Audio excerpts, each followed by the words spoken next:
Right, let's all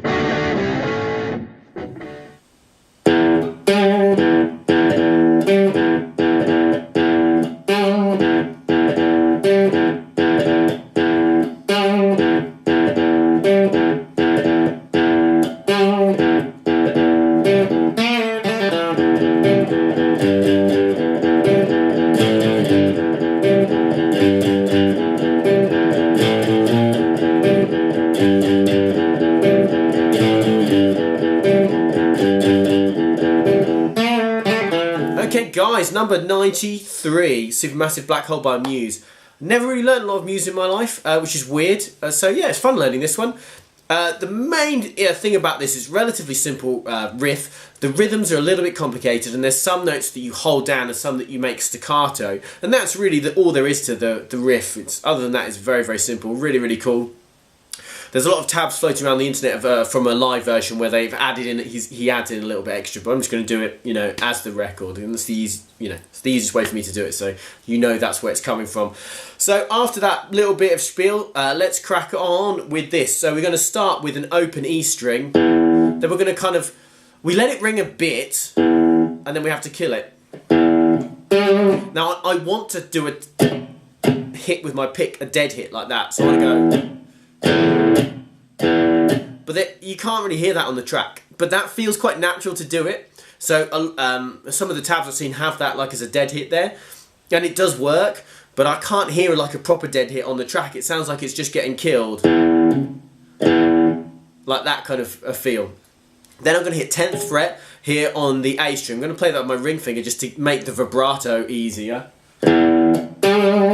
I'm going to bend it down, and basically I've got like a semitone bend, but then I'm doing loads of vibrato on it as well. So, and then another open E string. So, and then I'm going to do 2 more open E's, like in quick succession. So, then I'm going to play 10 on the A string again, but this time I'm not going to bend it or vibrato it or let it ring out at all. I'm just going to play it quickly. Then I'm going to play another open E. Then I'm going to play 2 more open E's. And that's effectively this opening riff. So let me play it through. I'll kind of talk through it. So open E, kill that note. 10 with that little bend, vibrato. Then open, open, open. Clipped, like short 10th fret note. Open, 2 more opens. So I'll play it tempo.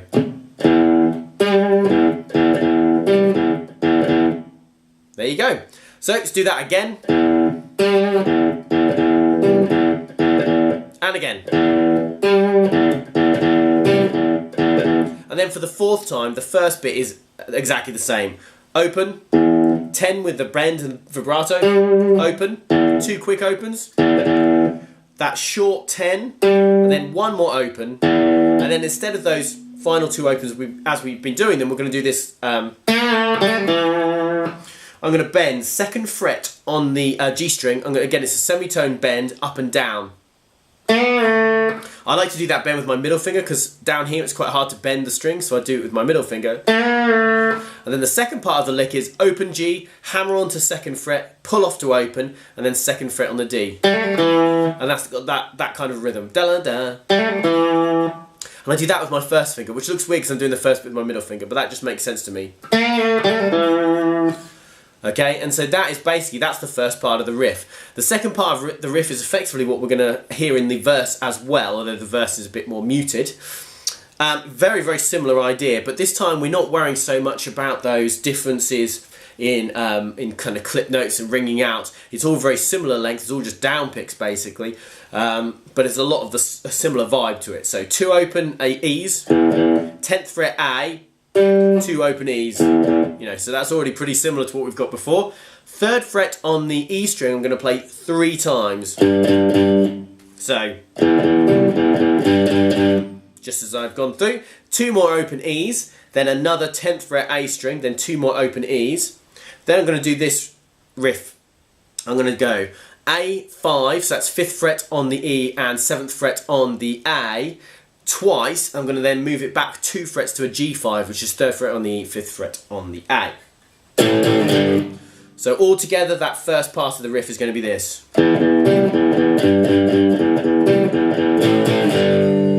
So the second part of the riff is basically the first bit's exactly the same. 2 open E's, 10th fret A, 2 open E's, 3 of those 3rd fret E's, 2 open E's, then a 10th fret A, and then 2 open E's. And then, this is the only bit that's different, I'm going to do 2 A's again, but then I'm going to move to B flat. So the second half of the riff is going to be...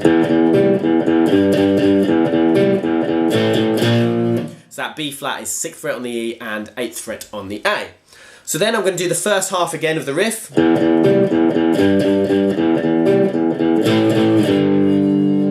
Just exactly the same as the first time. We got to that G5 there. Then the final bit, it's very similar to the second half of the riff as we did it before, but again we're going to throw in this lick. So we do 2 open E's, 10th fret A, 2 open E's, and then 3rd fret on the E string 3 times, 2 open E's, 10th fret on the A, open E, and then rather than another open E or chords or anything, I'm going to go exactly the same as before. 2nd fret on the G string, bend up and down a semitone. Then on that G string, open, hammer onto 2, pull off to open, 2nd fret on the D. Same rhythm as well. So let me play that final time through for you. If I do it right.